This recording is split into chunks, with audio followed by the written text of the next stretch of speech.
Hey, welcome to Dream Aloud with Kendra. It's a podcast for Black women who want to live limitless lives. Be inspired by others who have dared to step outside of their comfort zone to live their hopes and dreams and passions. Now let's get started because life is way too short not to live the way that you want. Hello, everybody. Welcome to our second act series. You're on interview number 5. This person is very special to me. She is my line sister from my business sorority, Iota Phi Lambda. We are the essence of time because we were always on time. And she is my LS. And her name is what? PSA, public service announcement. That's because you're always giving public service announcements. And so I've lived up to that. Yes. And you're still living up to that. I correct? am. Wow. Correct? Yeah, that was my name. Yeah. So she's a business owner, a CEO. She also has a 9-to-5. So there are people who are watching. We keep talking about these pivots and pivoting into your passion, and people think you need to quit your old job to do what you love, and that's not true. So she works her 9-to-5, and then she lets that 9-to-5 do what it do so that she can have her 5 to 9 and then into the wee hours, because I'm one of her clients too. So I know she works way past 5 to 9. So you are the owner. She is the owner of Pen Legacy. And you see my book behind me. She's responsible for me getting my book out. And I'm just so happy to introduce you all to my sister, Sharon Monet. Welcome to the show. Yay. So tell us how you've gone from being Sharon in Philly, working at different places, because you've worked for health insurance, you've done all of these things. You ended up at the Veterans. You love that job, but you're also a writer. You're an author. Mm-hmm. You're a coach. Mm-hmm. You're the owner of Pen Legacy. Mm-hmm. Playwright. Mm-hmm. Songwriter. Mm-hmm. We have to let you know, everybody, that she is a member of Zeta. She's a Zeta. What Yes. else? What else you want to tell us that I'm I a missed? mommy. Cannot forget my best accomplishment. I am a mommy. Yes. Of two amazing One of my babies. 2 amazing boys. Christopher, that everybody, I literally tell Chris and everybody, I literally just had him for the world to enjoy. Mm-hmm. Literally, because my son actually has more mothers than I think anybody else on this planet. On this planet, he's been adopted a lot. Yeah. If it's not aunties, it's mommies, I just had him. That's it. And then I have my youngest, Craig. And Craig's the same way, because people adore Craig and his personality. But Craig is like the hood side of me. So Chris is like the warm and fuzzy side, and Craig is like the North Philly chick that you know. They remind me of you and your sister because they look like that. And that's exactly, yeah. It's like Chris and Craig. It's like me and my sister. I'm more of Chris, and my Craig is more like my sister, the go-getter, I'm not leaving without a fight. And me and Chris is just like, y'all got all that. We ain't got time. We trying to chill and get money. Like, yeah. So but that's pretty much who I am. I'm a lot. I'm a lot to handle. I do a lot. And it's really because of my drive and my desire to give myself the life that I've put on vision boards, the life that I've put in journals, the life that I've, written in books or characters that I've created in stage plays. It's just I'm that person who knows it's more out here, and I'm not settling for what I just see in front of me. I always tell people the day that I flew on that airplane back in 2008 and saw the amount of life that was like out there, at that point it was just like I'm no longer playing small.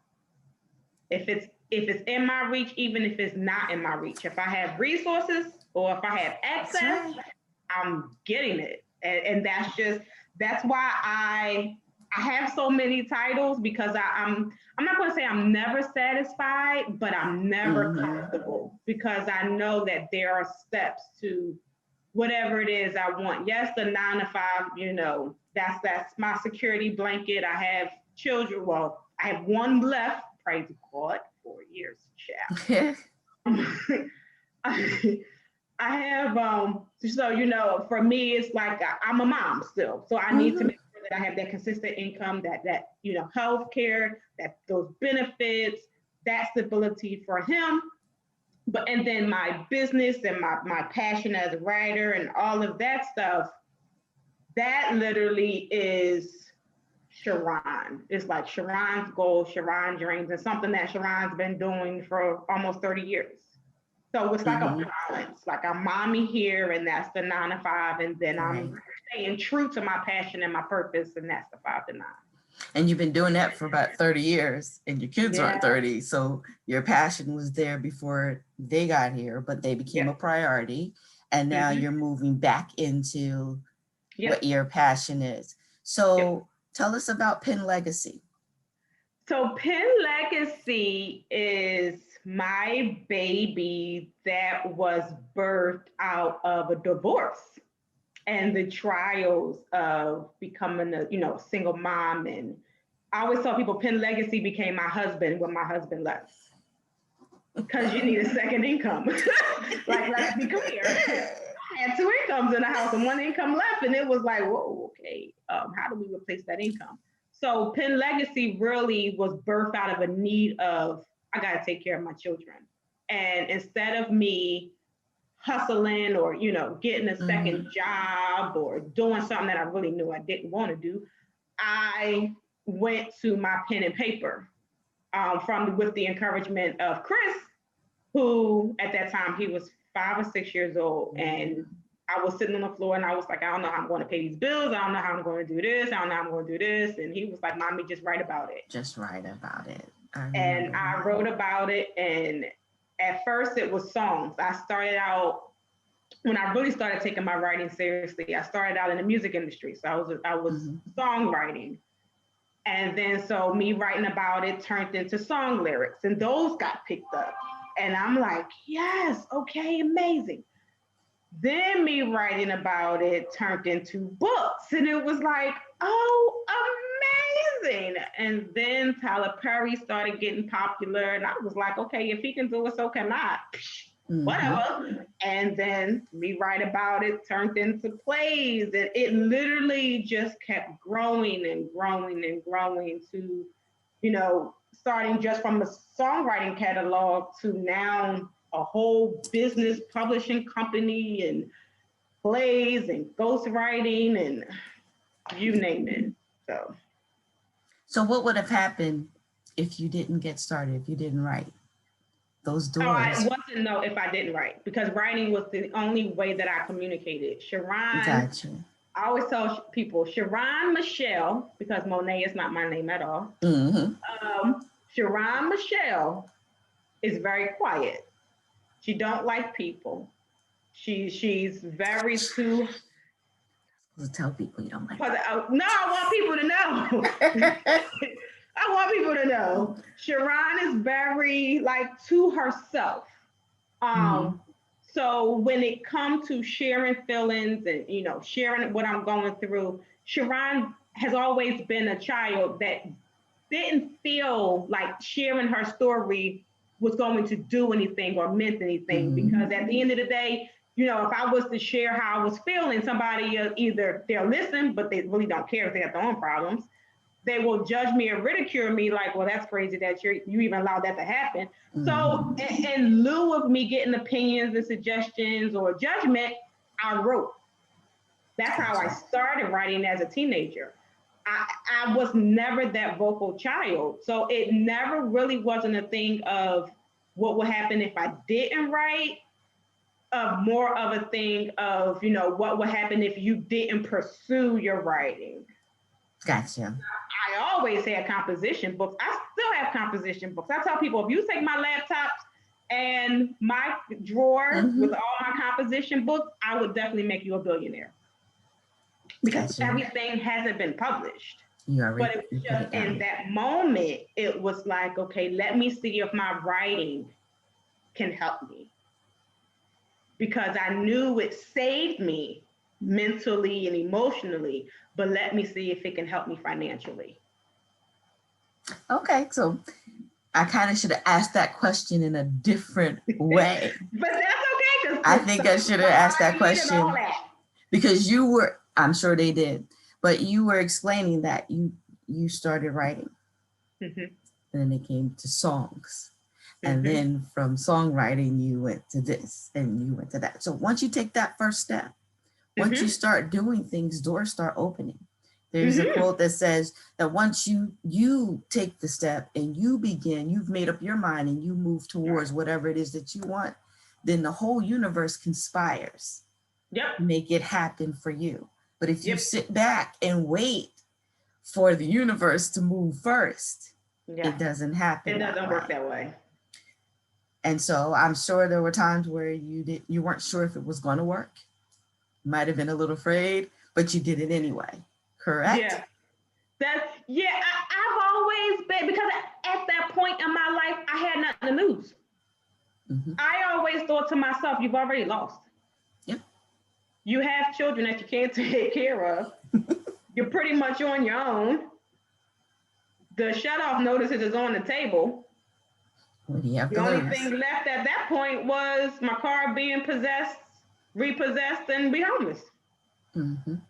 So it was me. I literally had to go deep and really believe in myself, because I literally was sacrificing time, money that I didn't have. Literally, after I paid whatever little bills I could and got some food in the house, the rest of the money went to what I thought could come true.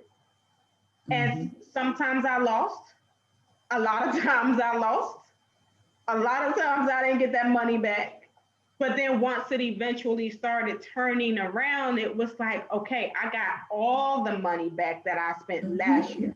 Okay, I got double the money back that I spent 6 months ago. Okay, I have more money that I spent 3 months ago. So it was like I went from losing to, because I stayed committed, even in spite of me not knowing. I mean, I had people, and it was like, Sharon, you think that's smart? Like, you really don't have enough to pay your rent, and you're publishing a book? Like, okay. And I'm like, yes, because I believe in me just that much to know that if I jump and put that book out, I know it will. If it doesn't just pay me back for the money I've spent to get it published, if it can give me a fraction of that, and then, because my first book was poetry. So I took the book, I was selling it, I got pressed, I was going to poetry cafes, performing, like I was doing what a poet was supposed to do with the book. And then it was just like, okay, this is working. Let me try this. I came out with the second poetry book, and it was like, okay, child, you got a job with the federal government. Times is getting clear.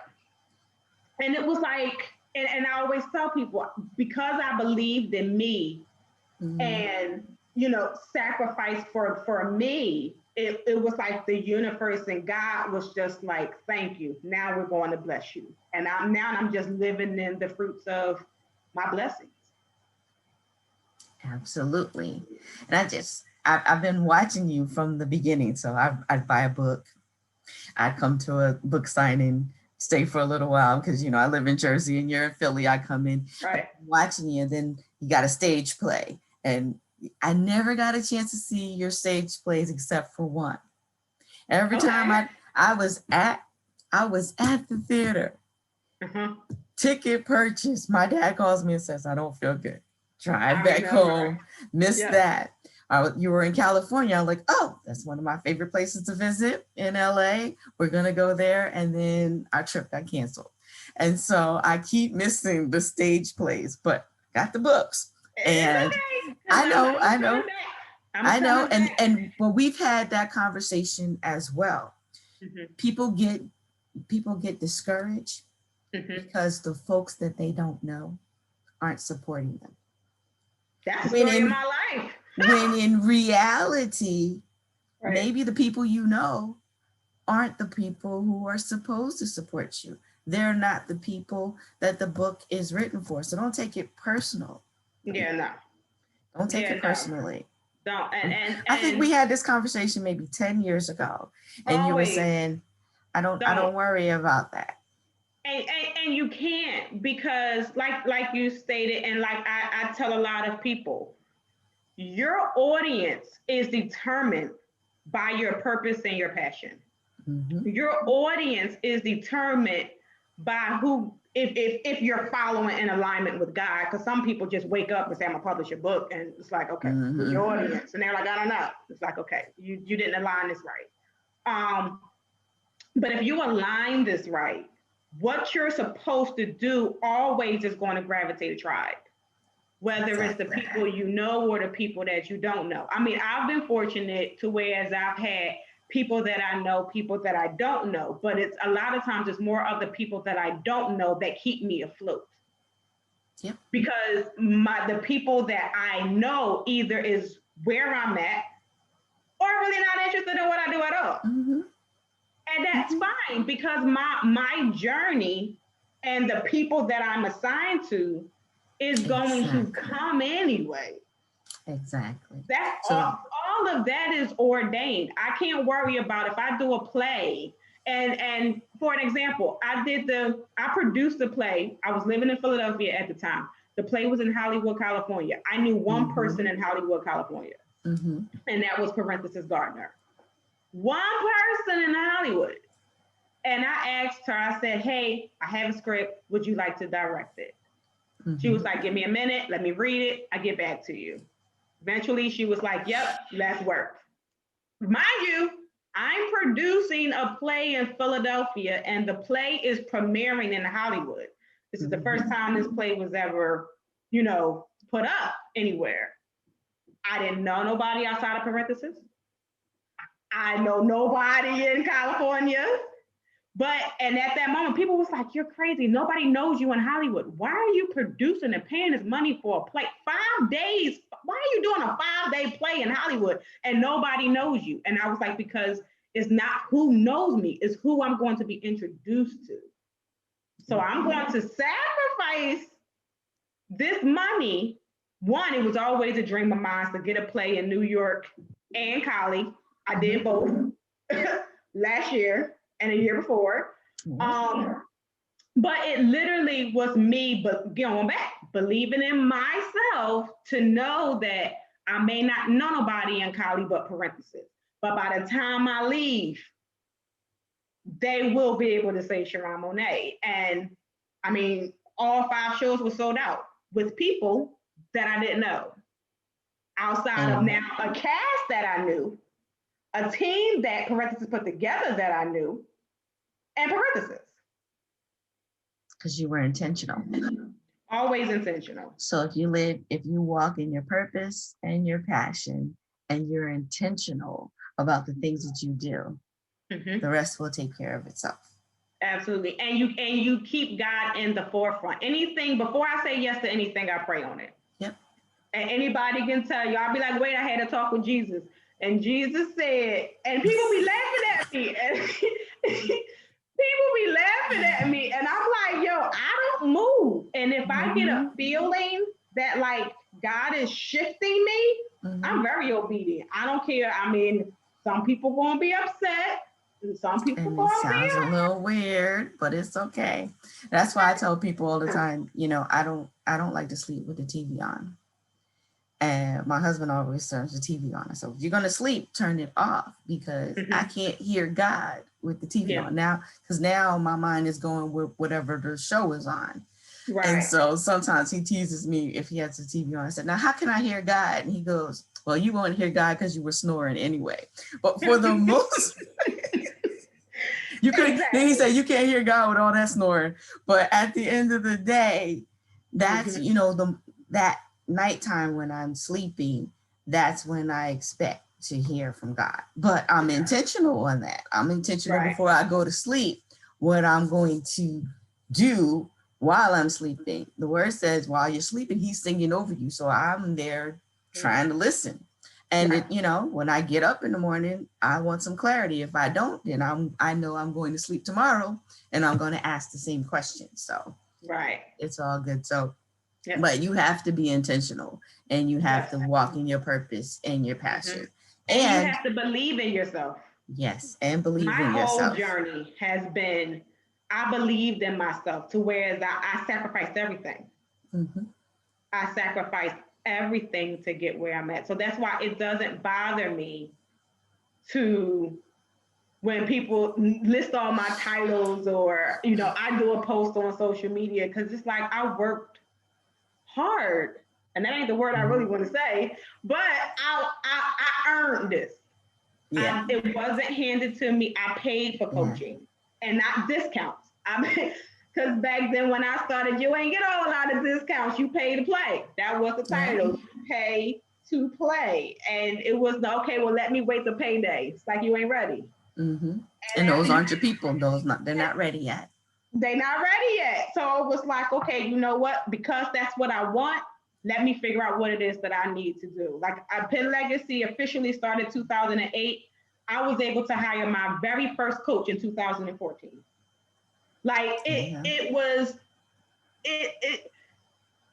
birthed for a purpose, but it literally took me time to catch up to the purpose.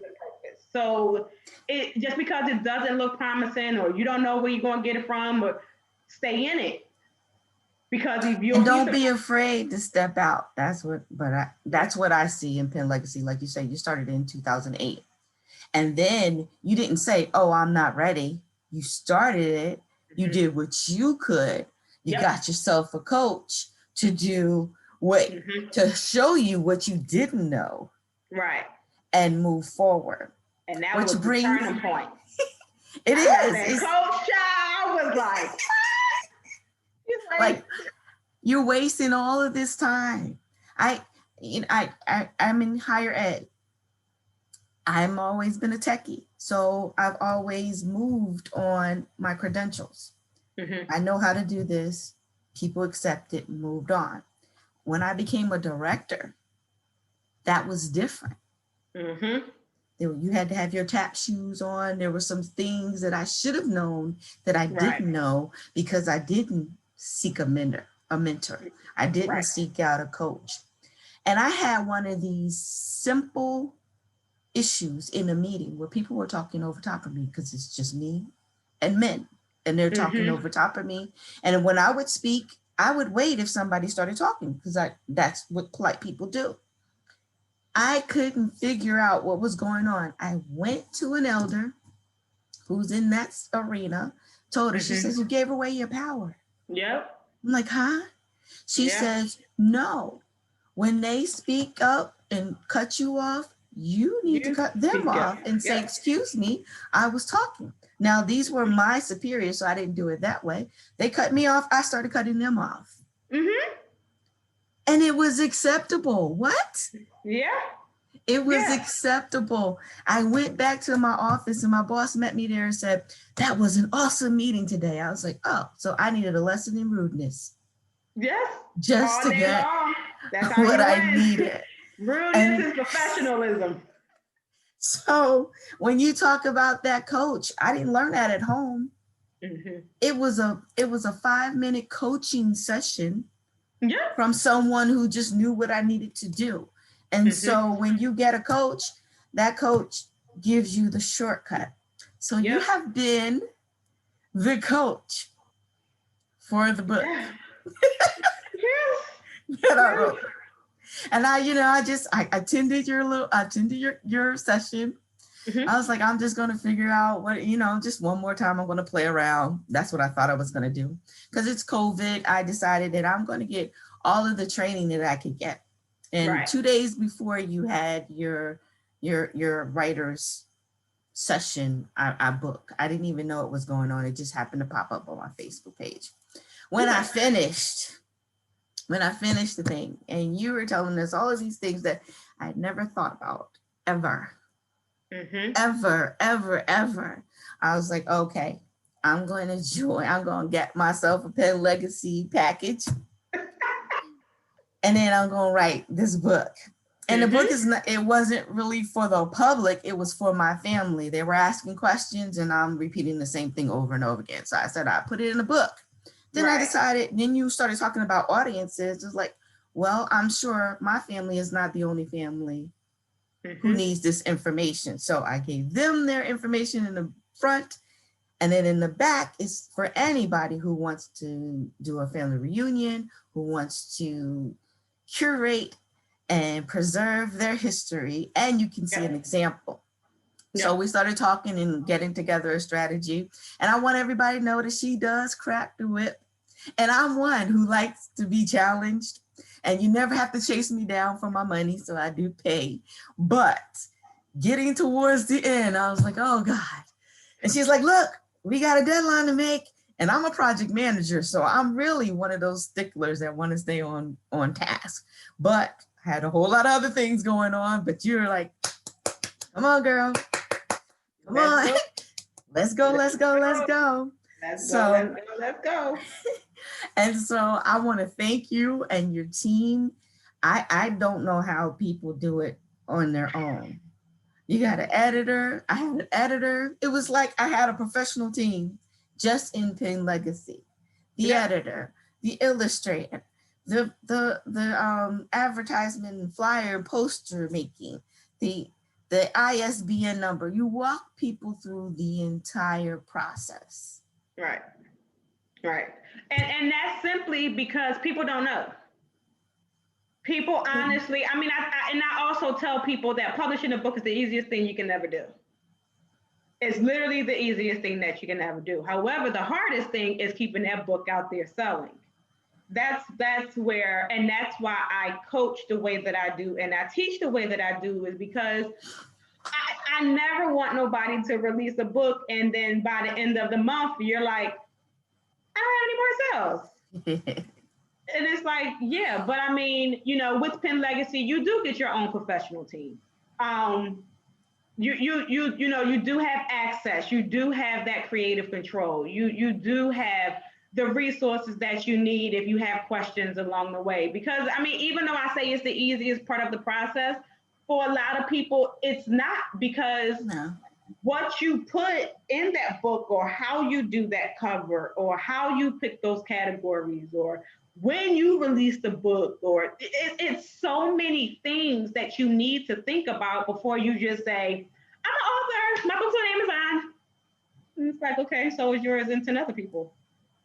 Yep. But when you release a good quality edited book that makes sense, and that's appealing, you have a cover that people need, is being released in the proper time frame. It's like, yes, I have a book about, Black family reunions, and it's coming out in Black History Month. And it's like, yes, see, that makes sense.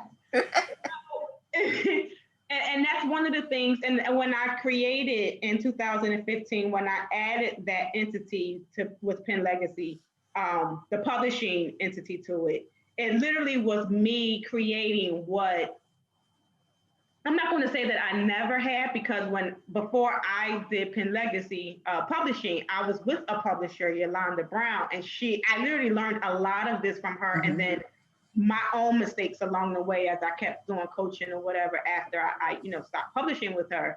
But it literally was something that I wanted to make this a little bit more that you learned along the way, and it also was stress less. Because publishing, and especially with working with me, as you say, I do crack the whip.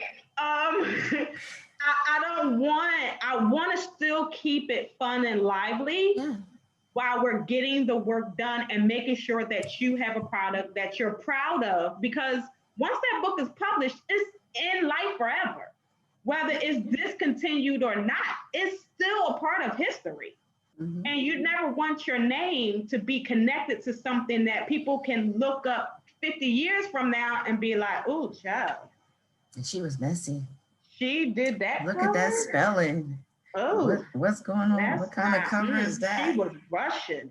Like, you don't want, because a lot of times, and we know when life happens or, God forbid, people pass away, their products and services and names blow up. It's like we parade people better in death than we do in life. And you don't want that to be your legacy. Yeah. So because I know this world, I'm a best-selling author and award-winning author myself, it's like, let me give them what I gave myself to get where I am as a writer and an author. But I do grab the whip.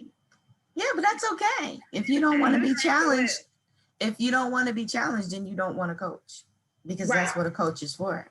Absolutely. If you don't want to be corrected, and if you just want to do things your way, then why have a coach? Right. Absolutely. The whole thing is you're paying for the experience that someone else has, so that you don't have to go through all of the things that they've done.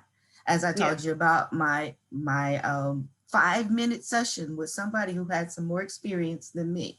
Mm-hmm. I'd spent a good 3 months being railroaded in meetings when all I needed to do was yell over top of them. Yep. Ask a question. That's why I tell people, get it. I know a lot, everybody nowadays is a coach. You don't know who to believe and who to trust. Exactly. Like, where's your experience and where's your receipts? Right. That's it. Once you do your homework, or once you get enough, conversation or referrals from other people saying, hey, I've worked with her. This is my experience. This is what I got. And then you have to, life is easier when you ask for help.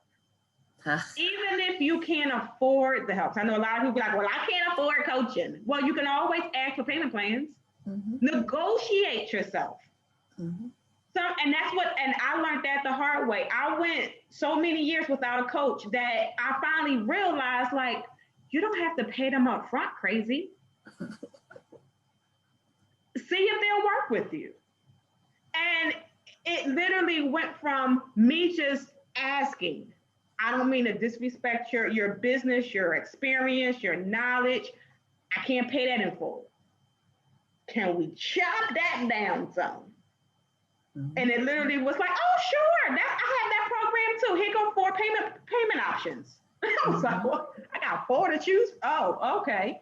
And it literally was just that quick to where it was, I went from stressing because I couldn't take myself any further to now having Dr. Celicia Thompson, like, did you plan your call with me? And I was like, I sure did. Life is easier. Like, don't stress if you can make life easier. And with social media, you have tons of people on here that you can ask for help. And there's plenty of work to do. Oh, yeah. Plenty. I'm just thinking, I wrote, and I started in September, but I already had all the information here, so I just needed to verify. But all that other work, I didn't know how to do it. When was I going to have time to do it? And just to have that guidance, it saves you so much time. Yeah. Yeah. It takes the pain out of what's supposed to be fun. And then you can focus on what it is that you really wanted to do, was to get your message out. Yep. And that's how it should go. You're an author. You're the writer. When we learn how to stop trying to be everything, and sometimes you have to be, because I was everything in the beginning, which is good because I learned how to do different aspects of my business, to whereas if I ever had to do it again, I could. I'm not going to. I keep expanding because I don't have the time to. But it's always good to understand the business before you get in the business. But if you have somebody that's going to make it easier to where you just have to be an author, because I literally just sent out a checklist to my Pen Legacy authors, And it literally, when I was writing it, the stuff that they need to do out of the pre-publishing, publishing, and post-publishing, only about 10 of those things are for the publisher. Yeah. About 20 of those things, or 25 of those things, is for the author. Yeah. And more of the work that the author has to do is even before you get to the publishing process. Mm-hmm. So when do you have time to be an author if you're trying to be the author, the publisher, the editor, the typesetter, the marketer, like? And when do you have time to do it right? Do it correctly. The time never.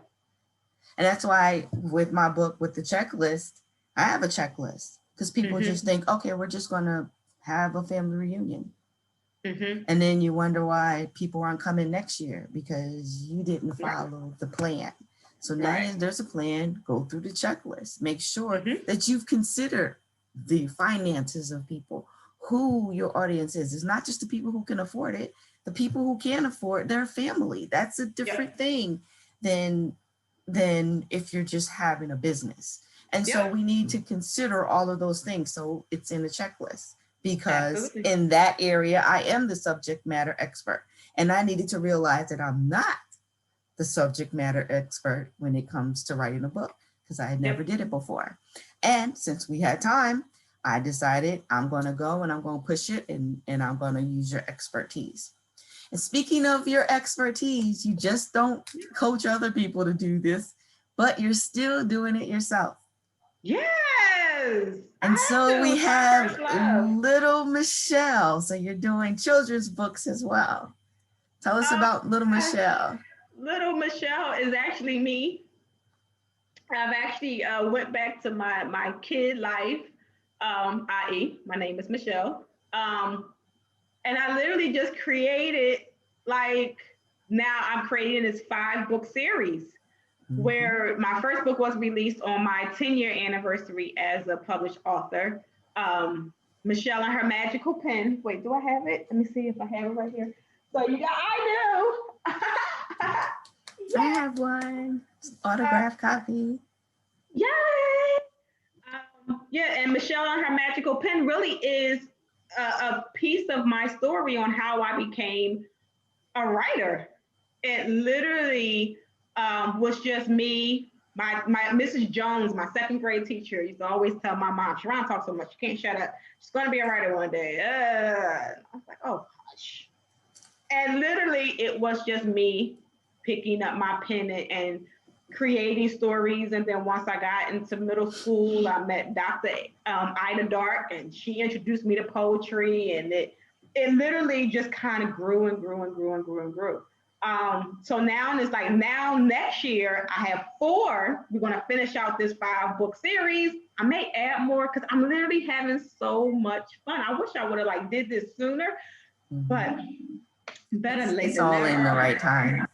Yeah, because I mean, this year I did my very first devotional and I did my very first children's books. Because I've a lot of people know me. I'm a nonfiction girl. I'm an inspirational girl. I'm motivational. I'm self-help. I'm all that stuff. And I'm like, okay, I ain't got no more problems to help y'all get out of. Okay. And I'm tired of talking about my past. So what else can I write about? But now more fun and, cheerful, because that's the space that I'm in. I don't have any, he left me and I'm broke, and that's not my testimony no more. Even though I remember where I come from, I'm just not going to own those conversations. So now it's like with the children's books, it kind of just allows me to be a kid again, go back to the root of Sharon Michelle as a writer, and not necessarily Sharon Monet as the person that everybody looks up to. It's like I'm back in my room with my composition book, creating this little girl with this bun on her head, and we have a ball. I'm like, I'm having so much fun with her. And then my illustrator, India, it's like she done captured the essence of little Michelle. And I'm just like, girl, we going places with this one, honey. We going places. So I'm happy on this new discovery of, where my writing is taken. And that's what it's supposed to be. It's supposed to be growth. You're not, I mean, some people stay in the same genre, but I mean, I'm pleased in 10 years that I'm actually in 7 different genres. That's a good catalog. And I don't know where God and this pen is going to take me next, but I'm enjoying Michelle. That's cool. And I saw you have the Inventors book that's coming out in the series. I saw the cover. Yep. So Imagine life without African American inventors. That's coming out in February, and then Michelle is going to go to Congress because she is tired of all this drama on CNN, honey. Michelle.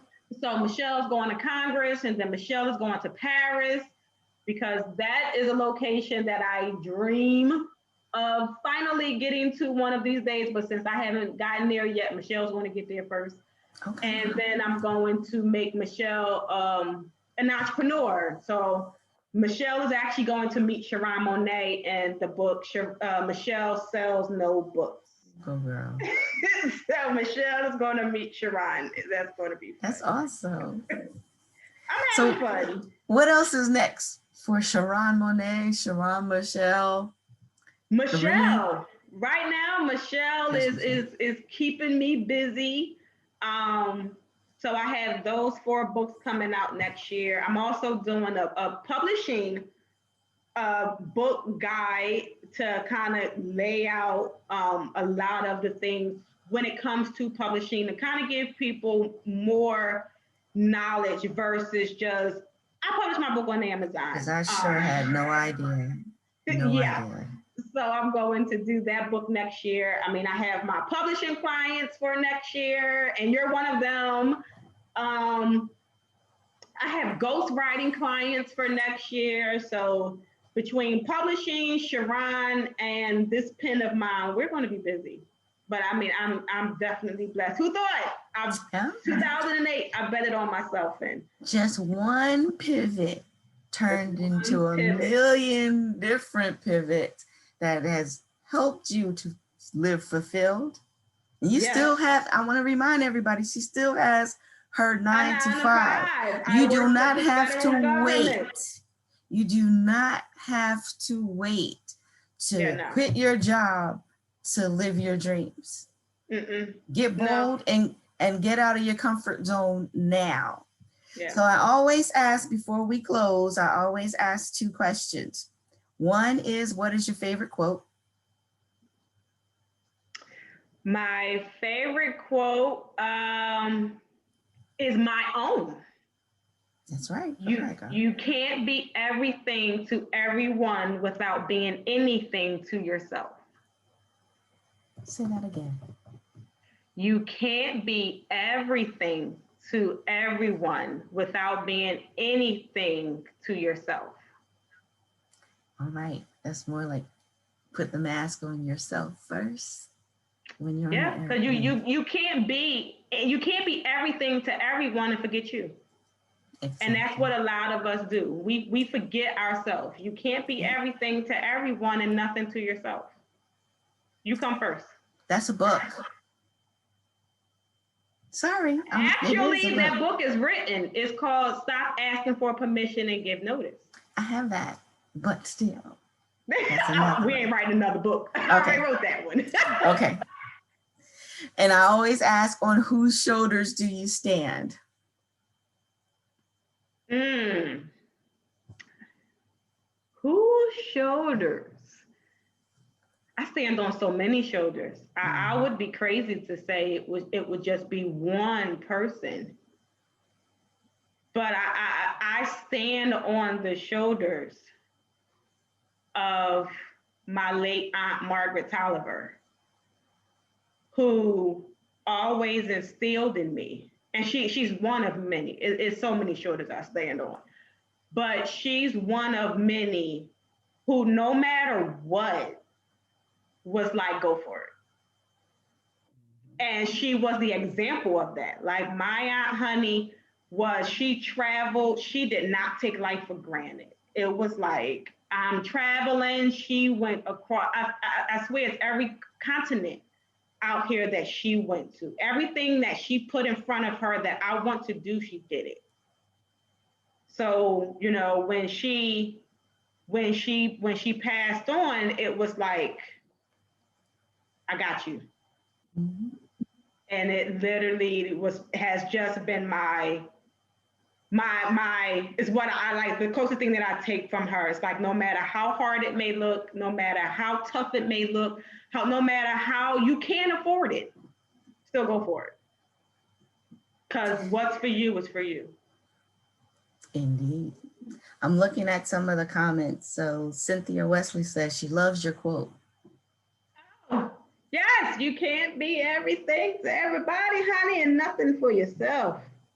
Absolutely. You matter. You matter. And until you believe that, you will continue to live in the shadows of others. And then by the time you finally catch it, I'm not going to say it'll be too late, but the timing of what all you wished you would have accomplished and could have accomplished and prayed for, you probably won't have time to enjoy it. And you want time to enjoy it. That's the thing. Like, who wants to do all of this work and never see it manifest? Exactly. So when you talked about your Aunt Honey, I thought about my Aunt Rosie, who just passed away. She was 91 when she passed. And her quote was, travel when you can, while you can, even if you have to borrow the money. And that's my Aunt Honey. So when you said it, it just really made me think about her. And, you know, her mind was always sharp, but her body began to fail her.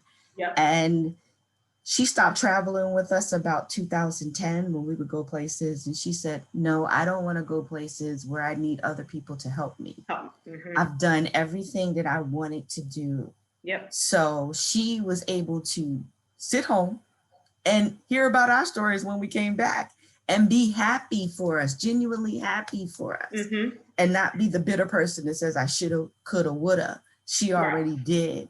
And so when you think about it, I know you're my younger sister, so you're not 50 yet, but most of my interviews are with 50-year-olds or older, and I'm gonna start interviewing these younger people.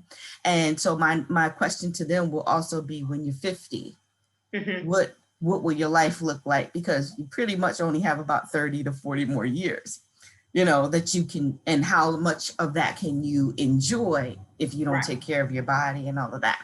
Right. So, now, see, my goal is, because I'll be 50, since you brought that up, I'll be 50 in 7 years. Yeah. And my goal for 50 is to be retired from my job and finally enjoying the fruits of this hard work. Yeah. And that's why when I start interviewing these younger ones, they're going to start getting their requests to be interviewed this week. Okay.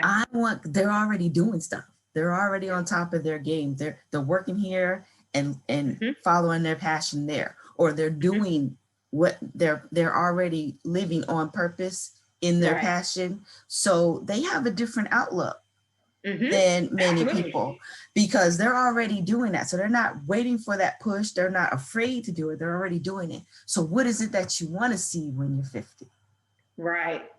What is it that I want to see? I don't want to wait. I don't want to see an employer. Okay. I'm done with this foolishness. Yes, ma'am. I don't want to see an employer. I don't want to see loans, honey. Like, and for me, that's what keeps me betting on myself, because the goals for me is so high. Because I don't want to wait until I'm 65 and 70 to travel. I don't want to wait until the government tells me your retirement age. Don't wait. I know, and that's, for me, is another driving force, is because, again, when I took that airplane ride for the first time and saw how much life is out here, why do I have to wait until I'm retired at the government age to enjoy that? I want to be able to enjoy that youthful. I want to be able to enjoy that young. I want to be able to enjoy that in my right mind. Not saying that I won't be that at 65 or 70, but I want to be able to walk and run. Yes. The place that I want to go, honey, it ain't no canes needed. And you want to live fully. I want to be able to still live. I want to be able, like some people, I often ask my mom, are you living or are you existing?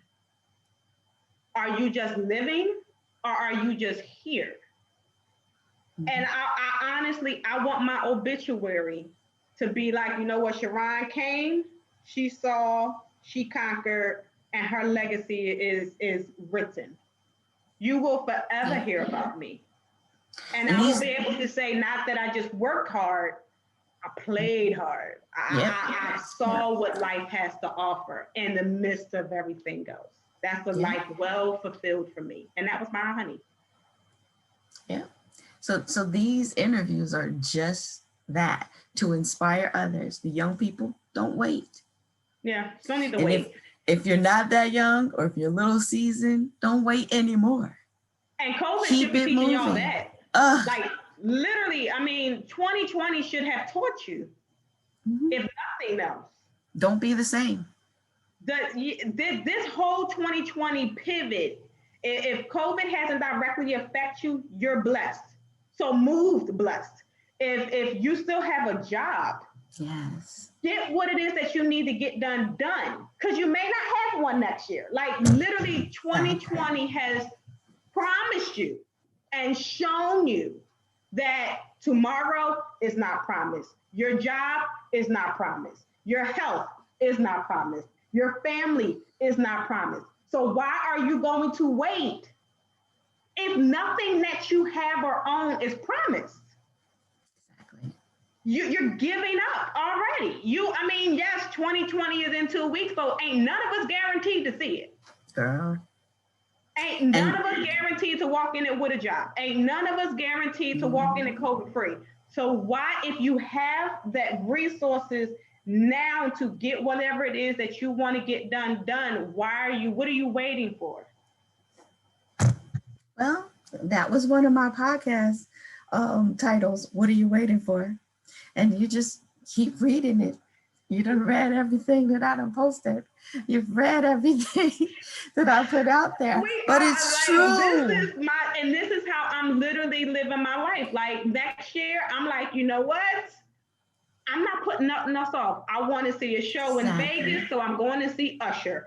I want to go to San Francisco, so I'm going to say I am not putting life off no more, because between COVID, a new strand of COVID, these Republicans and conservatives out here, child, I'm the wrong kind of skin, so we don't even know what's going to happen with that situation. Like, I can't. Like, I'm not even going to say life is precious, life is yours. Yeah. And there's another quote. I'm a quote person that says, live each day as if it may be your last, because one day you'll be correct.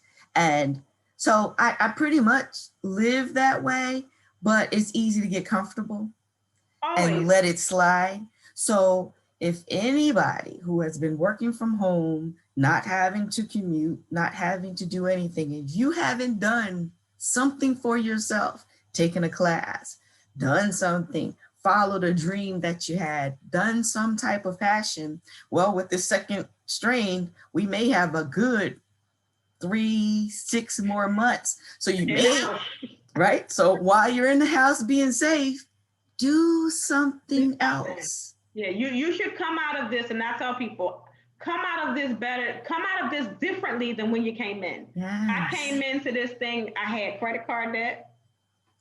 I was all over the place with the business. I knew I needed to shift, but I didn't know what I was shifting. Mm-hmm. I didn't have a will. I didn't have a living will. My finances was okay, but it wasn't like where I needed it to be. Just in case if I lost my job, I'm coming out of this with all of that correct. I have no credit card debt. Yeah. I have books coming out next year to bring me back into the realm of being Sharon Monet.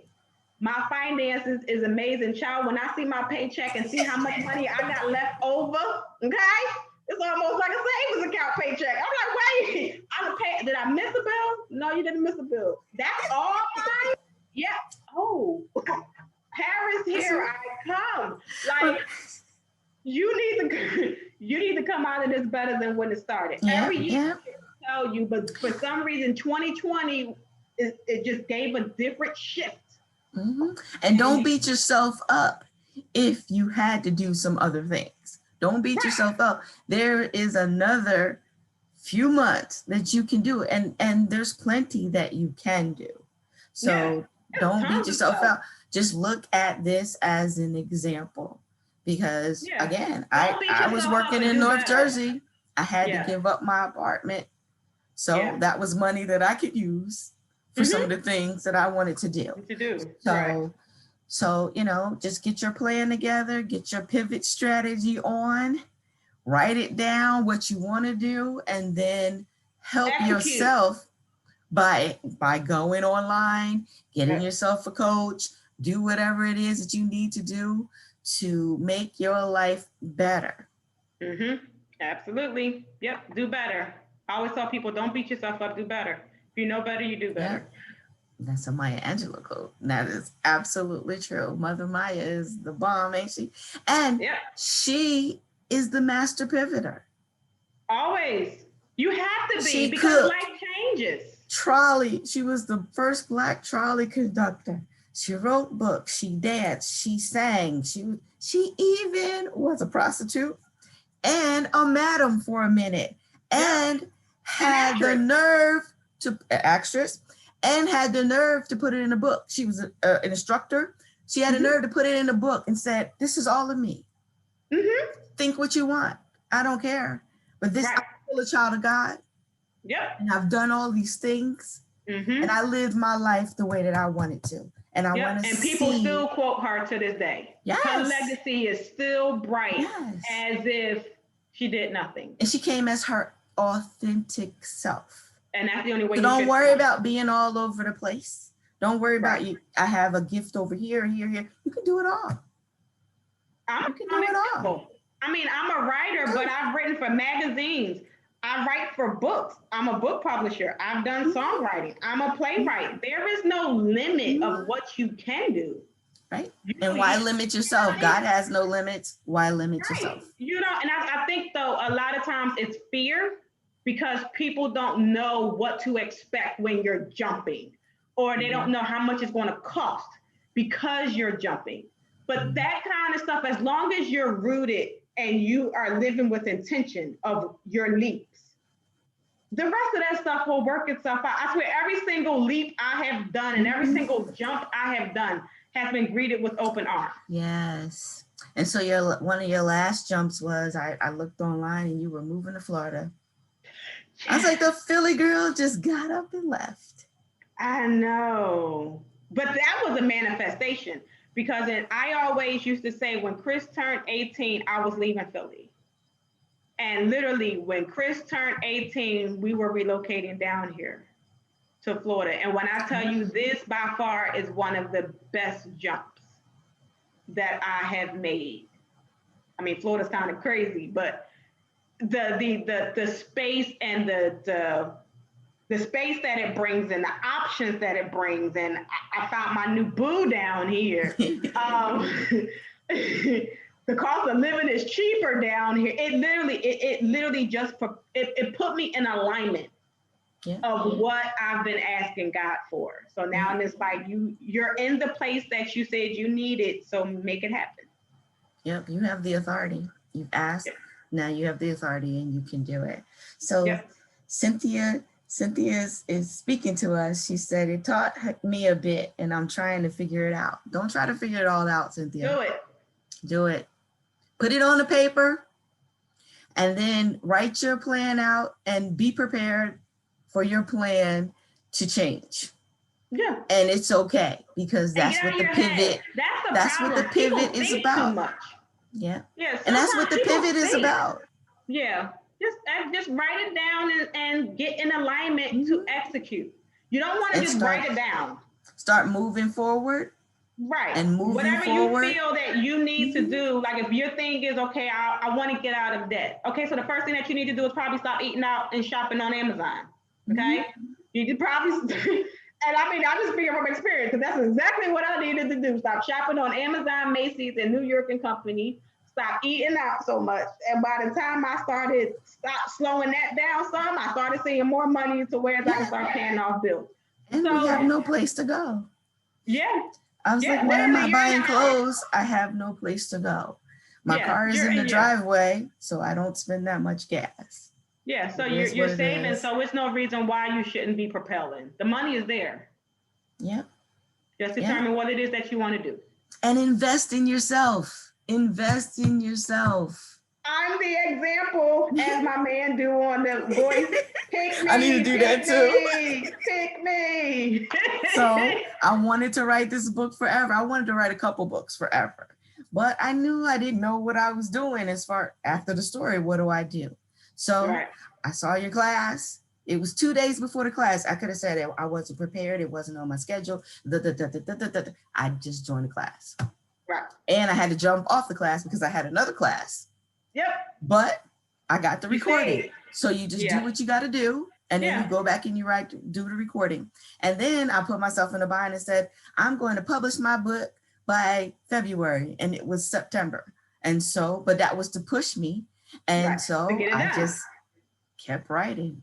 Yeah. And kept writing. And sometimes you have to put yourself in a corner so that you can do what you need to do. Yes, absolutely. Absolutely. All right. Does anybody have any questions for Sharon Monet before we go on out of here? We took an hour, dear. I know. You just gotta let this thing flow. You like, what questions? Child, just let it flow, honey. Just let it flow. Okay, I don't think there's any more questions. It was more like church. We had, all right, yes. I like that. All right. Hello, guys. Lord, yes. So I guess there are no questions. They're going out and they're going to move forward and start making their pivots and their adjustments to live the life that they want to live. Absolutely. My sister, I thank you so much for joining me. It was awesome. And now you're about to take care of yourself. Besides, you're going to have these, 2-3 weeks off? Actually, no. Okay. You need to follow your own quote. Off since November. Okay. Follow your own quote, dear. But you know what? The thing about Pen Legacy and my quote is that the when I can move y'all, I can rest better. Okay. See? So, but I mean, I don't have that much stuff to do. I really don't. So, I mean, this is still going to be, and it's only 2 weeks. January 5th is when I come back really with the whip. Oh, awesome. Yeah. So I come back on your birthday and all I'll say is the Senate will be changed on my birthday. So it's all good. We're putting it out there. Okay. All right, everyone. Thank you for joining me. I want to thank Sharon Monet and all her wisdom. You can check her out. Where can we check you out? You can check me out at Sharon Monet on Facebook, SharonMonet.com, and Sharon Monet is spelled, well, it's there, but CharronMonaye, SharonMonet.com, or PenLegacy.com if you're interested in publishing or any of those services to get your story out there. Everybody's got a story. Yeah, and right now somebody needs to hear it. Remember, God didn't give you a testimony for you to keep it to yourself. That's right. All right, so Cynthia thanked us for the inspiration and she wishes you continued blessings. Thank you so much. Thanks for tuning in. I appreciate it. And thank you, LS, honey. We are so blessed to have you here. Thank you for the opportunity. Thank you for accepting. Thank you for accepting. I know, right? Bye-bye, everybody. Bye-bye. Thank you for listening to Dream Aloud with Kendra. If you like the show, leave a review and tell a friend. I also invite you to join our Dream Aloud Facebook group, where we encourage and challenge our members to step outside of their comfort zone and live limitless lives. I guarantee you will experience true fulfillment when you live, work, and play your way.